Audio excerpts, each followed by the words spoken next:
আহ, এ তো খুব মুশকিলের ব্যাপার। যা বৃষ্টির জোর, তাতে বন্যা হয়ে যাওয়ার সম্ভাবনা আছে। এই বৃষ্টি থামবে বলেও তো মনে হয় না। না, মহারাজকে আগে থেকেই ব্যবস্থা নিতে বলা দরকার। তুমি এই বৃষ্টিতে এখন রাজবাড়ি যাবে? হ্যাঁ, কেন মন্ত্রী নেই? সে কি নাকে তেল দিয়ে ঘুম হচ্ছে? সে যে যাই করুক, আমাকে তো আমার কাজটা করতেই হবে গিন্নি। এই দুর্যোগ মাথায় নিয়ে তুমি এখন রাজসভায় যাবে? হ্যাঁ? মনে তো হয় আজ কেউ আসবে না। হ্যাঁ, সেই জন্যই তো আমাকে যেতে হবে, মহারাজকে সাবধান করে দিতে হবে।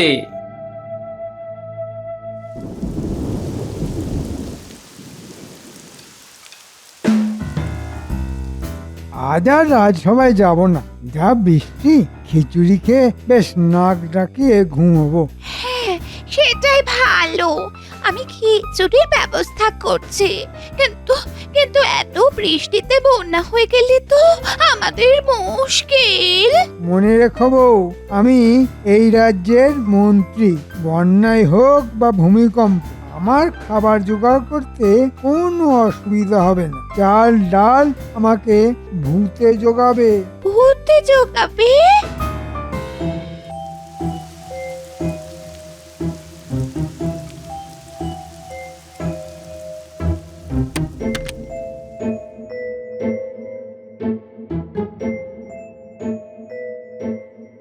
এই দুর্যোগের দিনে তুমি কেন আসতে গেলে গোপাল? আগে যে কোনো দুর্যোগের দিনই মহারাজের কাজে লাগতে পারি, তাই ভেবে মহারাজ। তুমি এই রাজ্যের কথা যেভাবে ভাবো, এভাবে যদি সবাই ভাবতো, তাহলে তো আমার কোনো দুশ্চিন্তাই থাকতো না গোপাল। মহারাজ, আমার মন বলছে এই বৃষ্টি খুব খারাপ দিকে যাচ্ছে। বৃষ্টি থামার কোনো লক্ষণই দেখা যাচ্ছে না। তার মানে তো বহু লোকের বাড়িতে জল ঢুকে গেছে। তাদের কি হবে গোপাল? মনে হচ্ছে বহু লোক জলবন্দী হয়ে আছে মহারাজ। তাদের কাছে ত্রাণ পৌঁছে দিতে হবে। কিন্তু বৃষ্টি না কমলে তো ত্রাণ দেওয়ারও কোনো উপায় দেখতে পাচ্ছি না। হয়তো এই বৃষ্টি আর কয়েক ঘন্টার মধ্যে থেমেও যেতে পারে, কিন্তু জল যা জমেছে তা নামতে বেশ কয়েকদিন সময় লাগবে। এই সময়টাই মানুষের সব থেকে বেশি করে ভান্ডারে টান পড়ে, তখনই তো ত্রাণ দেওয়া প্রয়োজন। মহারাজ, রাজবাড়িতে যত চাল ডাল আছে সব জোগাড় করে রাখতে বলুন। কাল সেগুলি বাড়ি বাড়ি পৌঁছে দিতে হবে। ঠিক ঠিক, আসলে ওটা মন্ত্রীর কাজ। কাল নিশ্চয়ই আসবে, আর ওকে দিয়েই এই কঠিন কাজটা করাতে হবে। মন্ত্রী মশাই এই কাজ লুফে নেবে, আপনি দেখে নেবেন মহারাজ। হ্যাঁ, তাহলে তো খুবই ভালো হয়। মন্ত্রীকে দিয়ে একটা দুরূহ কাজ করানো যাবে। আজ তবে আসি মহারাজ, আর দেরি করলে সন্ধে হয়ে যাবে।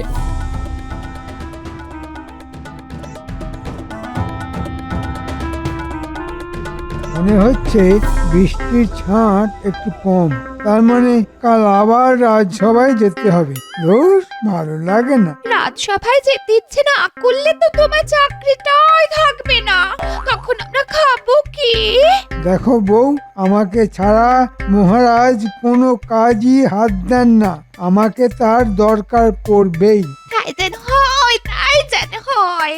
মহারাজ যেন তোমায় একটা মস্ত বড় কাজের দায়িত্ব দেন, আর তুমি তা বুক ফুলিয়ে করে মহারাজকে খুশি করতে পারো।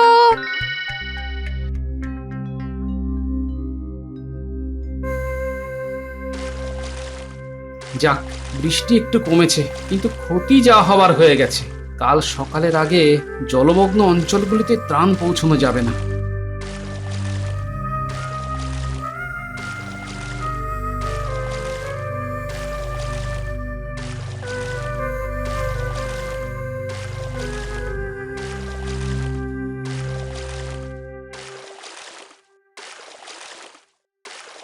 তখনই বলেছিলাম এত বৃষ্টিতে বেরিও না। সেই বেরোলে একেবারে কাক ভেজা হয়ে ফিরলে। হ্যাঁ? আরে আমি না বেরোলে কি বৃষ্টি কমতো নাকি? দেখলে তো কেমন বৃষ্টি কমিয়ে দিলাম। এই শুরু হলো তোমার বাক্যি বান। হ্যাঁ? এখন এসব কথা না বলে কাল কি খাবো সেটার ব্যবস্থা করলে হতো না? হ্যাঁ? কেন, তোমার ভান্ডার কি শেষ? এরকম বৃষ্টি যদি আবার নামে, এই তাহলে চাল ডাল পাবো কোত্থেকে? বৃষ্টি আর হবে না, কিন্তু জল নামতে এখনো বেশ কয়েকদিন লেগে যাবে। আমি তো তাই বলছি গো, জল না নামা পর্যন্ত রান্না বান্না হবে কি করে? হ্যাঁ? সবার যেভাবে হয় সেইভাবে। সবার কথা না ভেবে আমি শুধু আমার কথা ভাবতে পারবো না গিন্নি। তাহলে ভালো মন্দ কিছু খাবার আবদার করো না। হ্যাঁ? যা জোগাড় হবে তাই খেতে হবে। হ্যাঁ, গিন্নি, বন্যায় বাড়িঘর ভেসে গেছে, আর আমি চাইবো ভালো মন্দ খাবার। তুমি আমাকে তাই চিনলে গিন্নি? হাড়ে হাড়ে চিনি তোমায়, পাছে বাজারে পাঠাই তাই রাজ্যের সমস্যা ভাবতে শুরু করলেন উনি। অলস কাকে বলে?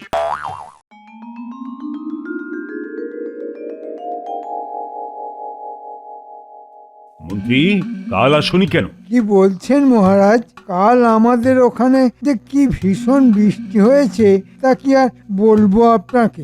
ও, শুধু কি তোমাদের ওখানেই বৃষ্টি পড়েছিল, অন্য কোথাও নয়? সেটা তো আমি ঘুরে দেখিনি মহারাজ, তবে আমাদের বাড়ির আশপাশ একেবারে নদী হয়ে গেছিল। গোপাল, তোমার বাড়ি চারপাশে জল জমেনি? আগে হ্যাঁ মহারাজ, একদম বুক সমান জল, তাই ঠেলেই তো আমি এলাম। কাল ওই দুর্যোগের মধ্যে রাজ্যের মানুষেরা কতটা দুর্দশায় আছে তা কিন্তু মন্ত্রী জানা উচিত ছিল। আমি তো জানার চেষ্টা করেছি, কিন্তু এত বৃষ্টি যে... থামো থামো মন্ত্রী, আমার রাজ্যের কোথায় কোথায় মানুষ জলবন্দী হয়ে আছে তা আমার জানা নেই।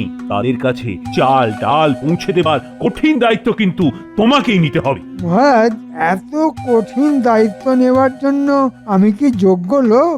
আরে এ তো সাপে বড় হলো। হ্যাঁ, চাল ডাল আমার হেফাজতে রাখতে হবে, এবার আমাকে পায় কে? ঠোঁটের বাদিকের হাসিটা তো আমি চিনি। এবার চুরি করে মহারাজের ভান্ডার খালি করে দেবে বেটা। এই কঠিন কাজটা আমি তোমাকেই দিলাম। গোপাল, তুমি বরং মন্ত্রীকে সাহায্য করো। মহারাজ, ত্রাণ কিভাবে কোথায় কখন কাকে পাঠাতে হয় তা আমার থেকে মন্ত্রী ভালো জানে। ঠিক লোককেই আপনি সঠিক কাজটা দিয়েছেন। তোমার এই মুহূর্তে প্রথম কাজ দুর্গতদের কাছে ত্রাণ পৌঁছে দাও। মন্ত্রী, তুমি তোমার কাজ শুরু করে দাও। এত লোকের জন্য ত্রাণ? আমার তো প্রচুর মোহর লাগবে। মোহর নিয়ে চিন্তা করো না, যত মোহর লাগে তুমি নিয়ে যাও। যথা আজ্ঞা মহারাজ। মন্ত্রীমশাই, ও মন্ত্রীমশাই, আমরা বটা আর ঘটা। ওরে আমার সোনা মানিকরা, আরে আমি তো তোদেরই খুঁজছিলাম। আমাদের খুঁজছিলেন? আহা, কি ভাগ্য আমাদের। তার দরজাটা একটু খুলুন না, নইলে ঢুকবো কি করে? দরজা খোলা যাবে না, জল হুড়মুড়িয়ে ঢুকবে। তাহলে দেখা হবে কি করে? ছাদে উঠিয়ে কথা হবে। ছাদে উঠতে হবে? কেন, তোরা তো ছাদ দিয়েই ঘরে ঢুকিস। ঠিক আছে, আমরা ছাদ দিয়ে আসছি। ঘটা, আমি ছাদে উঠছি, তুই আমার পা চেপে ধর, নইলে কিন্তু জলে পড়ে যাবি। ঠিক আছে, তুই আগে ওঠ। শক্ত করে ধরে থাক ঘটা, জলে পড়লে আমি কিন্তু তোকে তুলতে পারবো না। শোন, একটা দারুণ কাজ এসেছে। হ্যাঁ, এবার বলুন কি করতে হবে? আমি কিন্তু ডুব সাঁতার জানি না। হ্যাঁ, আরে সেরকম কাজ নয়, মহারাজ জলবন্দীদের ত্রাণ দেবে। সেই ত্রাণ বস্তায় বস্তায় আসছে, রাখা হবে গুদামে। সেই গুদামের চাবি থাকবে আমার হাতে। বস্তায় বস্তায় প্রাণ আসছে? যা বাবা, এত প্রাণ আমরা কাদের দেব? যারা মরে গেছে তাদের? তোর মুন্ডু, ত্রাণ নয় রে, ত্রাণ ত্রাণ। মানে যারা এখন জলের জন্য বেরোতে পারছে না তাদের জন্য খাবার দাবার তো পাঠাতে হবে, এটাকে ত্রাণ বলে। মুখ্য কোথাকার। আপনার মধ্যে এত মায়া মমতা আছে তা তো আগে জানতাম না মন্ত্রী মশাই। আছে রে আছে, তোদের জন্য মন আমার বারবার কেঁদে ওঠে। তাই তো এই ত্রাণ কারোর কাছে যাবে না, তোদের কাছেই থাকবে। আমি সামান্য বিলিয়ে বাকিটা তোদের দিয়ে দেব। আপনার কথা শুনে আমার চোখেও জল চলে আসছে। কত ভালো আপনি। তা ভাগাভাগিটা কেমন হবে? কেন, যা ভাগ তা আদায় হবে রে। আমার জন্য তোদের প্রাণ কাঁদে না? সব সময় কাঁদে মন্ত্রী মশাই, কিন্তু প্রাণ কি করে আধা আধি ভাগ হবে বুঝতে পারছি না তো। তোদের প্রাণের চাবিকাঠি তো আমার হাতে রে বোকা। আমার হাত থেকে তোদের পরিত্রাণ নেই রে বটা ঘটা। কাল জল নেমে গেলে আমার কাছে আসিস।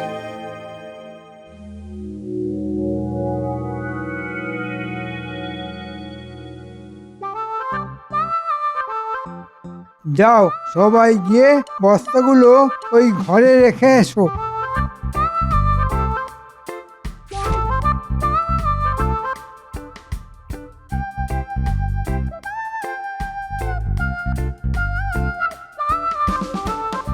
কি হলো, মন্ত্রী এখনো আসেনি? আগে আসার সময় দেখে এলাম মন্ত্রীমশাই ত্রাণের বস্তাগুলির তদারকি করছেন মহারাজ। যাক, মন্ত্রী কাজ না করে করে একেবারে অলস হয়ে পড়েছিল।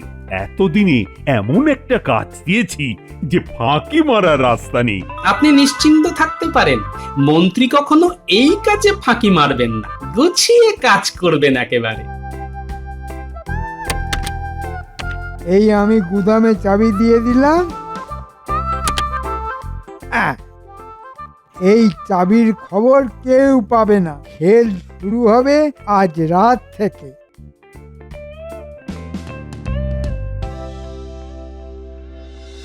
কোন বটা ঘটা, এই নে গুদামের চাবি। আর ওই দেখ, এক কোণে রাখা আছে ছুরি। এখনই বেরিয়ে পড়। গুদামের চাবি এই তোদের দিয়ে দিলাম। কাজটা কি সেটা তো বলুন আগে। হ্যাঁ হ্যাঁ, আমি বুঝেছি। ওই প্রাণ না জানি কি ওই তার চুরি করে আমরা আপনার হাতে দিয়ে যাব, তাই তো? ওটাকে আজকাল আর কিছু বুঝিয়ে দিতে হয় না, ওর থেকে কিছু বুদ্ধি ধার নেড়ে বটা। না না না না না না না, আমি ওই বাকি বক্কায় কাজ করি না।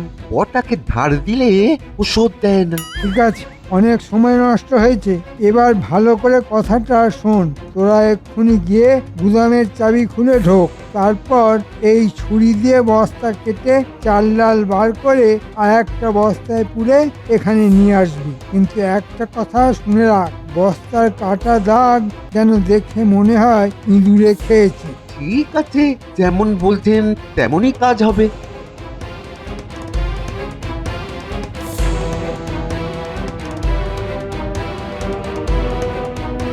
ঘটা, এই যে গুদামের দরজা দেখ, তালা দেওয়া আছে, চাবি আমার কাছে।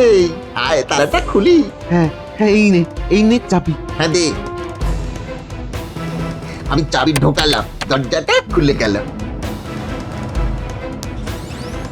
আয়, আয়, আয়, আমরা ভিতরে ঢুকি। আয়।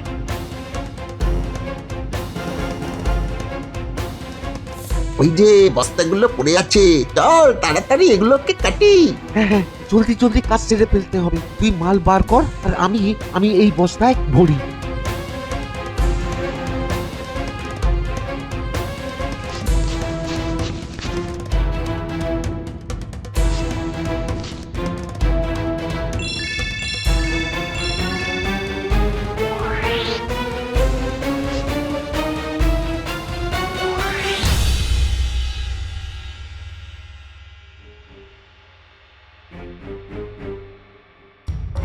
কি হলো মন্ত্রী, প্রাণ পৌঁছেছে? না মহারাজ, আগে যদি জানতাম এই ত্রাণ ইঁদুরের প্রাণ বাঁচানোর জন্য, তাহলে আমি এই কাজের দায়িত্ব নিতাম না। কেন কেন কেন, কি হয়েছে মন্ত্রী? বলো বলো, আমাকে এক্ষুনি বলো। ত্রাণের বস্তা কেটে ইঁদুররা সব চাল ডাল নিয়ে চলে গেছে। হ্যাঁ, এটা তুমি কি বলছো মন্ত্রী? চাল ডালের বস্তার সবকিছু নিয়ে চলে গেছি ইঁদুর?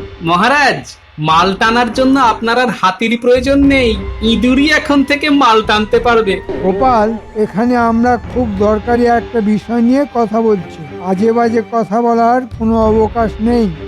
তোমাদের তর্ক বন্ধ করো, এসব পরে হবে। আজ আবার গুদামে চাল ডালের বস্তা ভরো, কাল থেকে আবার ত্রাণ চালু করো। একদিন না হয় পিছিয়ে গেল। হ্যাঁ, সেটা তো হলো, তার চেয়েও বড় কথা কত খরচা বেড়ে গেল। আবার নতুন করে সব কিনতে হবে। মহারাজ, কিছু মোহর তো লাগবেই। আরে যত খুশি মোহর নিয়ে যাও, ত্রাণ কিন্তু কালকের মধ্যেই পৌঁছতে হবে।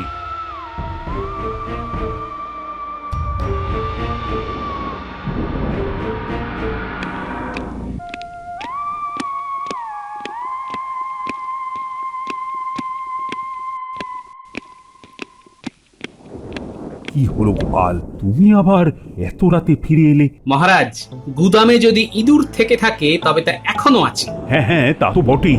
মহারাজ, আমার কাছে খুব শক্তিশালী ইঁদুরের গন্ধ বিষ আছে, তা গুদামে ছড়িয়ে রাখলে গন্ধে ইঁদুর আর ওদিকে আসতেই পারবে না। বাহ বাহ বাহ, খুব ভালো। তাহলে এই নাও চাবি। তুমি ওই গন্ধ বস্তাগুলো চারপাশে ছড়িয়ে রাখো গিয়ে। ঠিক আছে মহারাজ, আপনি একদম চিন্তা করবেন না, আজ রাতেই ইঁদুররা ধরা পড়বে বা মরবে। আপনি আজ একটু বেশি রাত পর্যন্ত জেগে থাকবেন মহারাজ, ইঁদুর ধরে তো আপনার কাছেই নিয়ে আসবো।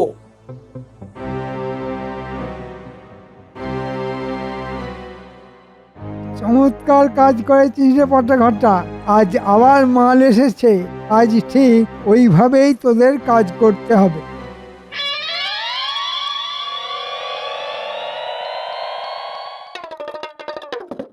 আরে গোপাল, এত রাতে? একদম সময় নেই, আমাকে শিগগিরই ভূত বানিয়ে দিতে হবে। ভূত? তা নয় হলো, কিন্তু ঠিক কোন জাতের ভূত? চোর ধরা ভূত, তার মানে সাংঘাতিক কিছু একটা। ঠিক আছে, ওইখানে চুপটি করে বসো গিয়ে, তোমার ভূত সাজার শখ মিটিয়ে দিচ্ছি।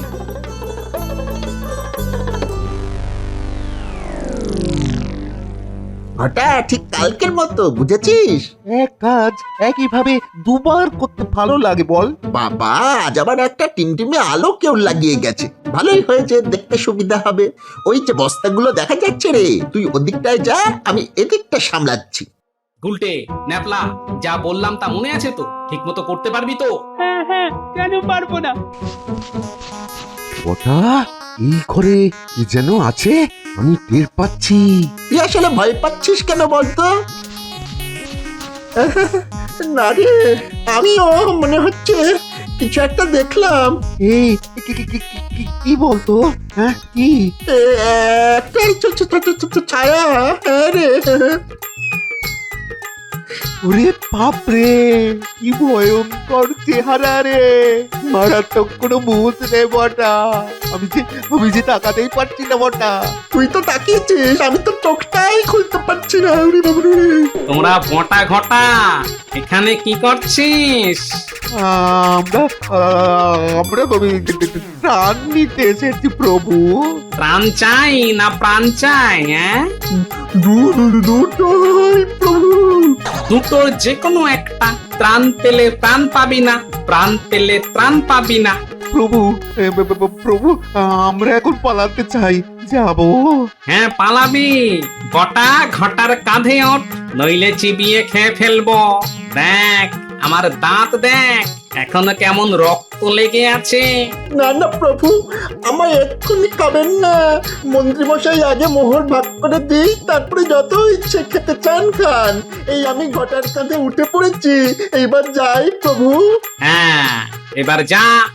তাই তো, চোর এবার বাইরে বেরোচ্ছে, এবারই তো আমাদের কাজ। আমি তৈরি আছি। প্রভু, আপনি চলে গেছেন? না রে, তোকে খাবো বলে পিছে পিছে আসছি। ওরে বাবারে বাবা, ঘটা ভূতটা আমাদের পেছনেই আসছে রে। চোখ বন্ধ করে রাখ, তাকাস না। কি আমাদের উপর কারা যেন ঝাঁপিয়ে পড়লো না? এরা কারা রে, ভূতের বাচ্চা নাকি? শক্ত করে বেঁধেছিস তো? এবার ওদের আসল জায়গায় নিয়ে চল। আপনি ওকে সঙ্গে যাবেন প্রভু? কেন, গেলে তোদের ভালো হয়? না গেলেই ভালো হয় প্রভু, তাহলে এই চোখটা খুলতে পারি। আগে মহারাজের কাছে সব খুলে বলবি, তারপর।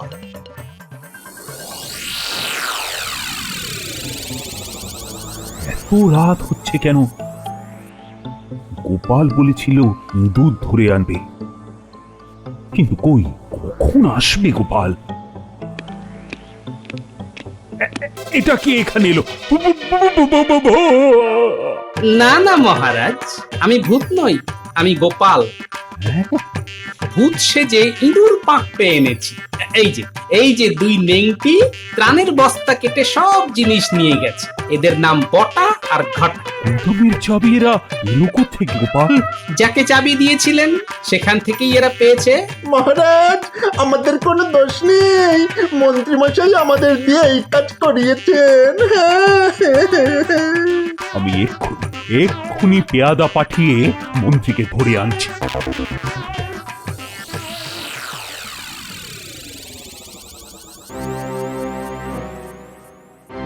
এতক্ষণ তো লাগার কথা নয়, কেন লাগছে?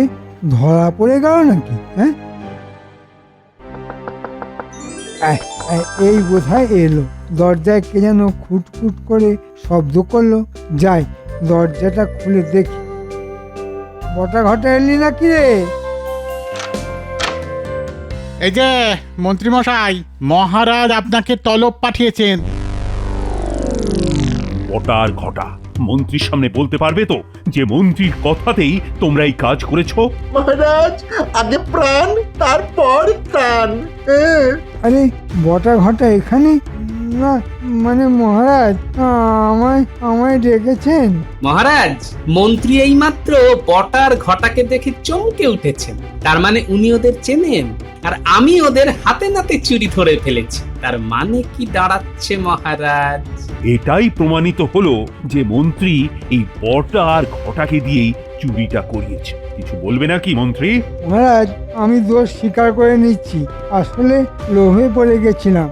তার জন্য যে কোনো শাস্তি আমি মাথা পেতে নেব। মন্ত্রী, রাজবাড়িতে বড্ড ইঁদুরের উৎপাত শুরু হয়েছে। তোমাকে সব ইঁদুর এই বাড়ি থেকে তাড়াতে হবে। নাও নাও, তোমার কাজ শুরু করে দাও এবার।